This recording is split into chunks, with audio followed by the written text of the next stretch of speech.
I ran into this last week. Here's what fixed it for me. If you're looking to set up alerts in the TD app, follow these simple steps. Step 1. Open the TD app. Launch the TD app on your mobile device. Make sure you are logged into your account to access all features. Step 2. Navigate to alerts. Once you're on a home screen, find the menu icon, usually located in the top left corner. Tap on it to reveal the options, then select alerts. Step 3. Choose alert type.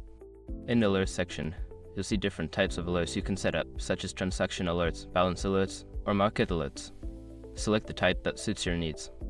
Step 4. Customize your alerts. After selecting the alert type, customize the settings according to your preferences. You can choose the frequency, conditions, and notification methods like push notifications or emails. Step 5. Save your settings. Once you've configured your alerts, make sure to save your settings. Look for the Save button at the bottom of the screen. If you forget this step, your alerts won't be activated. Now you're all set to receive alerts through the TD app.